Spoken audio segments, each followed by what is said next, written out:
क्यों उन्होंने सुलेमान को नहीं, क्या क्या कारण था सुलेमान को नहीं बुलाया? क्या कारण था कि यूसुफ के सब भाई उससे बैर करते थे, गड्ढे में फेंक, क्या प्रॉब्लम थी? जो रियल अनॉइंटेड वन है, उसकी ग्रेस, उसका जो खुदावंद का ऑरा उसके लाइफ के ऊपर है, वो उसे रिजेक्ट करने के लिए मजबूर करता है। लोग उसे रिजेक्ट करते हैं क्योंकि वो उन्हें अपने जैसा नहीं पाते हैं। और परमेश्वर ने इसीलिए उसको अलग करके बनाया क्योंकि वो दूसरों के जैसा नहीं है। जब यूसुफ के कपड़ों को एक बकरी के लहू में मिला के उसके बाप को दिखाया गया, तो ये उसके भाइयों को भी पहला बुरा काम नहीं था। वो पहले भी बकरियां भेड़े मार के खा के बोलते थे अपने बाप को कि एक भेड़िया खा गया, गुम गई, मर गई, बीमार हो गई। लेकिन यूसुफ इन बातों में नहीं था। अपने आप को अलग ताई में उसने बना के चला और इस अलग ताई की वजह से वो अनॉइंटेड हुआ। जब अभिषिक्त हुआ तो ये चीज और बढ़ी और वो रिजेक्ट हुआ। और इस रिजेक्शन से घबराना नहीं, क्योंकि ये टेम्परेरी है। अगर यूसुफ रिजेक्टेड ना होता, मिस्र में ना जाता, प्रधानमंत्री ना बनता, तो उसके भाई बचाए ना जाते। अगर मेरी फैमिली मुझे रिजेक्ट ना करती, मुझे ना सताती, तो इस अभिषेक से मैं कभी ना भरता। और आज वो खुद भी बैप्टाइज्ड है, खुद भी, दूसरा सेवा में भी है।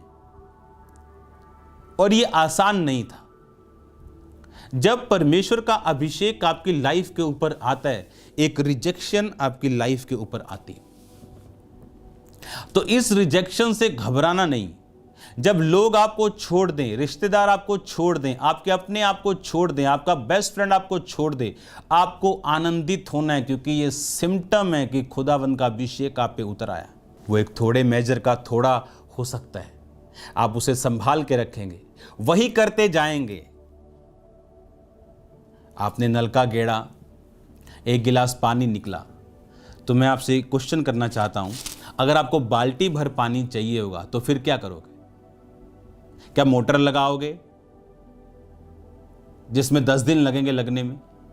आप बोलोगे जैसे मैंने उस थोड़े से पानी को निकाला, मैं थोड़ा और जोर लगाऊंगा और बाल्टी निकाल लूंगा।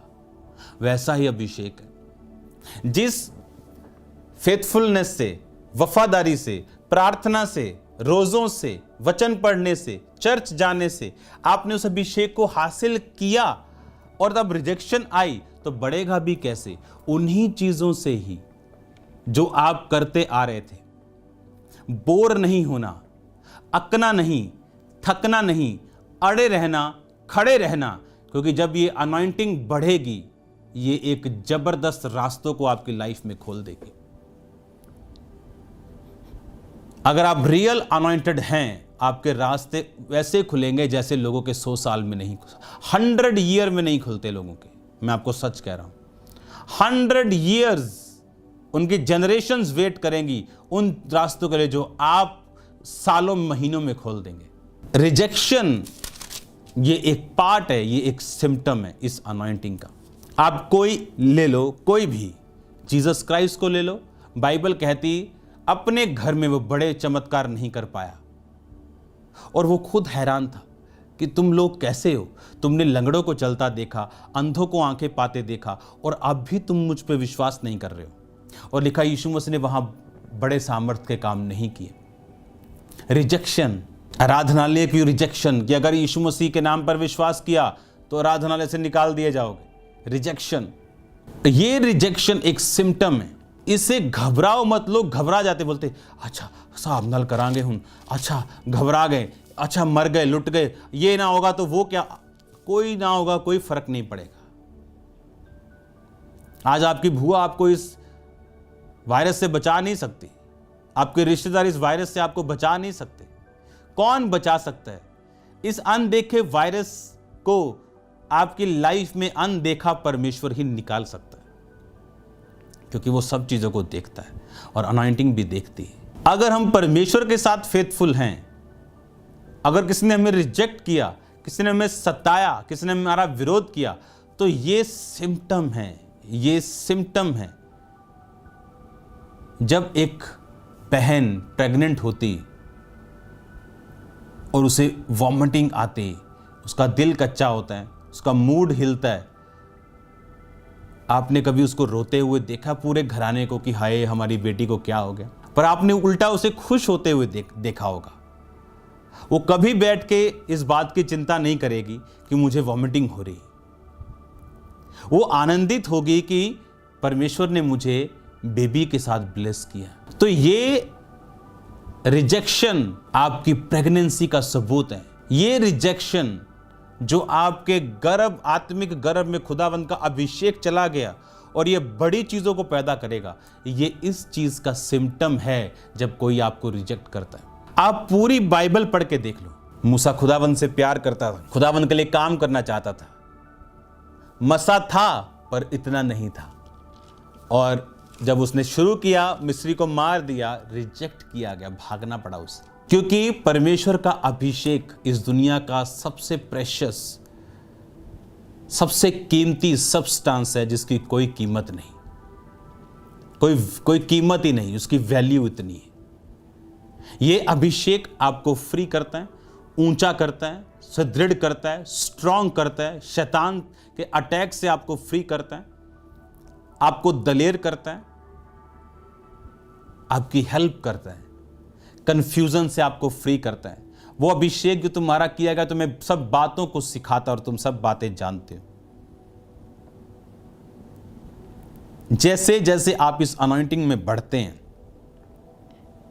और आप बोलोगे बढ़ना कैसे है? पहला राजाओं उसकी 11 आयत से लेके अब हम 14 आयत तक पढ़ेंगे। तब नातान ने सुलेमान की माता बेतशेबा से कहा, क्या तूने सुना है कि हगीत का पुत्र ओदनिया राजा बन बैठा है और हमारा प्रभु दाऊद इसे नहीं जानता?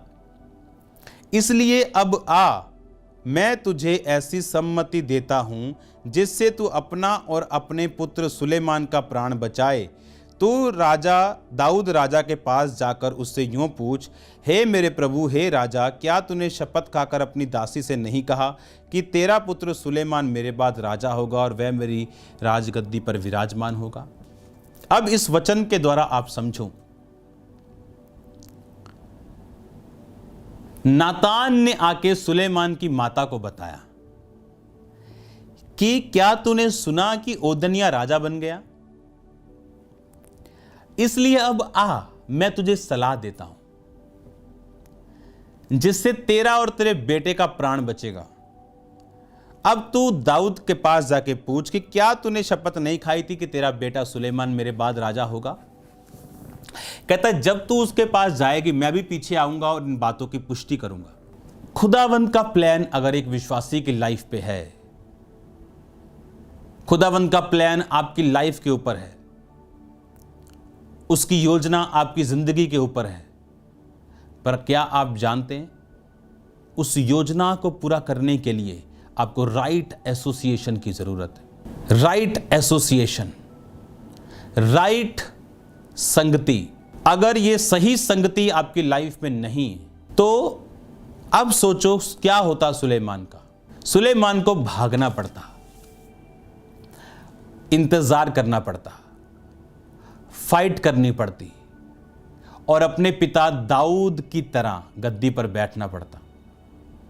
पर यहां पर सुलेमान ने फाइट नहीं की क्योंकि एक राइट मैन ऑफ गॉड उसकी लाइफ में था। एक संगति में उसकी माता थी और वो था। और बाइबल कहती उस मैन ऑफ गॉड के कारण सुलेमान को उस गद्दी पर बैठने के लिए अपने बाप की तरह उतना संघर्ष नहीं करना पड़ा। आज किस संगति में आप हो? क्या आप अपनी उस संगति में, जैसे बाबाओं के पास लोग जाते हैं हीलिंग लेने के लिए, क्या आप उस तरह जा रहे हो? क्या आप ये सोच के जा रहे हो कि मैं सही और अनॉइंटेड संगति में रहूंगा ताकि मैं अपनी लाइफ के ऊपर जो वर्ड खुदावंद का है उसको फुलफिल होता हुआ देख सकूं? जब परमेश्वर आपको आत्मा की तलवार, विश्वास की ढाल, उद्धार का टोप देता है, आपकी पीठ के लिए कोई हथियार नहीं देता, क्योंकि आपकी पीठ को कवर मैन ऑफ गॉड करता है। जब राइट संगति आपकी लाइफ में होती, क्या आपकी संगति ऐसे दोस्तों के साथ है जो गंदा मजाक करते हैं और आप अपना प्रेशियस टाइम, कीमती टाइम आप गवा रहे हो, और ये टाइम कभी वापस नहीं आए। पैसा वापस आ सकता है, टाइम कभी वापस नहीं आता जब तक यीशु मसीह ना चाहे। और टाइम वापस आता जब हम परमेश्वर को अपना दिल देते हैं, अपना जीवन देते हैं, तब वो रिस्टोर करता है हमारे बीते हुए बुरे टाइम को भी, वेस्ट टाइम को भी वापस लेके आता है। लेकिन क्या हम जानबूझकर टाइम वेस्ट करते रहें? बाइबल ऐसा कहती कि उस नबी ने कहा, मैं तुझे अब एक सलाह देता हूं, अब मैं जो तुझसे बोलूं अब तू वही वही करती जाना। एलिया ने कहा, अब तू उस रोटी को मेरे पास बना के लेके आ, तब मैं तुझे बताऊंगा मैं क्या करता हूं। अब तेरा आटा, मैदा और तेरा तेल नहीं खत्म होगा। अलीशा ने कहा, जा बर्तन मांग ले आ जितने मिले, और उस तेल को बर्तन में उंडेलना, तो जितना उंडेलती जाएगी वो उतना बढ़ता जाएगा। राइट एसोसिएशन, राइट संगति। आज लोग कौन सी संगति करते हैं? जो घर के पास, जहां किराया नहीं लगना चाहिए। पैसा बचा लो, चाहे मसे से खाली रह जाओ, खुदावंद के अनुग्रह से खाली रह जाओ। उस मैन ऑफ गॉड के पास नहीं जाना जो आपको करेक्ट करे, जो आपके बच्चों को करेक्ट करे। डर लगता है लोगों को, खासकर अमीर लोगों को। और इसीलिए बाइबल में लिखा, अमीर लोग, परमेश्वर ने कहा, इनका मेरे राज्य में प्रवेश करना ऊंट का सुई के नाके से निकल जाना ज्यादा सहज है, इनका कम सहज है। डरो मत, क्योंकि वो मैन ऑफ गॉड आपकी तरक्की के लिए, जब वो आपको करेक्ट करे, आप कोई भी क्यों ना हो, उस करेक्शन को लो, क्योंकि बाइबल कहती है वो आपके सिर का तेल ठहरेगा। कौन सी संगति में मैं जाऊं जहां मेरा किराया बच जाए, आपको 500 किलोमीटर क्यों ना जाना पड़े। अगर खुदाबंद कोई संगति आपको बताए जो आत्मिक हो, आपको वहां जाना चाहिए। आप जानते हैं एक बड़ी कमाल की चीज, बाइबल कहती सुलेमान ने जब खुदाबंद का घर बनाया, उसको बनने में सालों लगे। अगर आप इसी के अंदर ही आप देखोगे, इसके 5 बाब 6 बाब, जब आप 7 बाब पढ़ोगे, 6 बाब तक भवन है, 7 बाब से आगे उसका अपना घर है। तो उस भवन के बनने में 7 साल लगे। सुलेमान का घर बनने में 13 साल लगे। भवन से बड़ा सुलेमान का घर था। पता है क्यों? मैं जब इसको पढ़ता था, मुझे एक कैसे हो सकता कि आपका घर चर्च से बड़ा हो, लेकिन बाइबल कहती आप परमेश्वर को बीट नहीं कर सकते, आप उसको हरा नहीं सकते। आप उसकी लाइफ में बोएंगे वो आपको देगा, आप ज्यादा बोएंगे वो ज्यादा देगा, आप बहुत बो देंगे वो बहुत देगा। आपको ये बात समझनी कि अब नातान नबी उसकी लाइफ में आया और उसको बोलता है कि अब मैं तुझे सलाह देता हूं, ऐसी बात करना राजा के सामने। वो उसके सामने जाके रोना पीटना मत कि हाय मर गई, कि मेरी शायद औरत की ऐसी बात सुन के राजा पिघल जाए। उसने बोला कि ऐसी जो मैं बोलूँगा वही बोलना, और उसने वैसे ही वर्ड्स यूज़ किए जो उसने कहे थे। और बाइबल कहती राजा दाऊद ने कहा कि जाओ और मेरे निज खच्चर पे इसको बिठाओ, मेरे शूरवीरों को, इन सब लोगों को ले जाओ, इसको मसा करो और मेरे सब लोगों के देखते मेरे सिंहासन पर इसे विराजमान करो, और आज से ये राजा है। और बाइबल कहती सुलेमान राजा बनाया गया।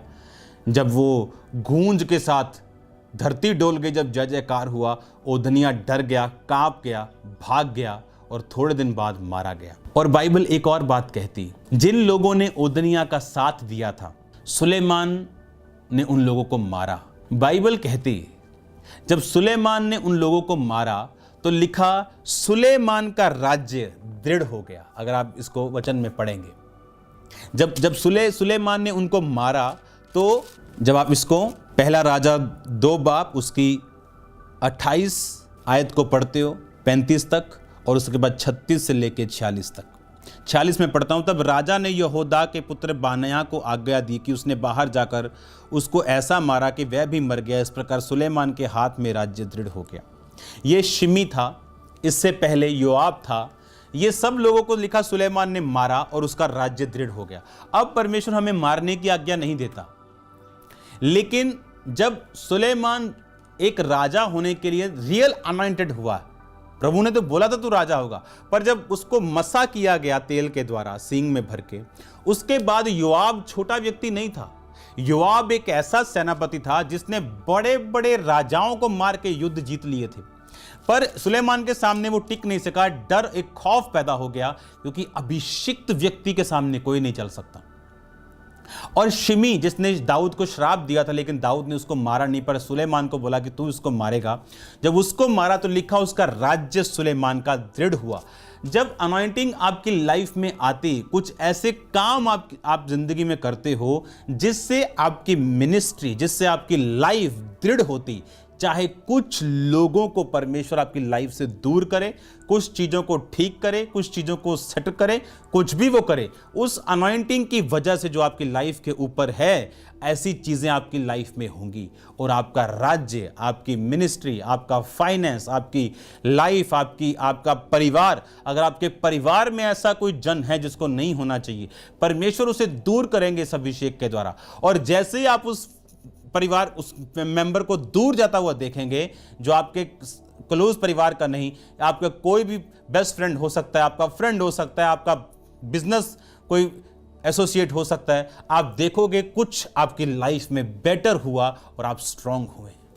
सबको जय मसीह की। मैं जतिन बब्बर और आप देख रहे हैं मसीह परिवार चैनल। जैसे कि आप सब जानते हैं कि मैं इस चैनल पे प्रभु के अलग अलग दासों की वीडियोस डालता हूं, तो अगर आपको हमारा चैनल अच्छा लगता है तो आप इस चैनल को ज़्यादा से ज़्यादा सब्सक्राइब जरूर करें, ताकि आप प्रभु के वचन को सुन सके। वीडियोस को ज़्यादा से ज़्यादा शेयर करें, ताकि जिन लोगों तक वचन नहीं पहुंचा उन तक भी वचन पहुंच सके। सबको जय मसीह की। एक बार मैं आपसे दोबारा कहूँगा कि इस चैनल को सब्सक्राइब जरूर करें और वीडियोस को ज़्यादा से ज़्यादा शेयर करें। जय मसीह की।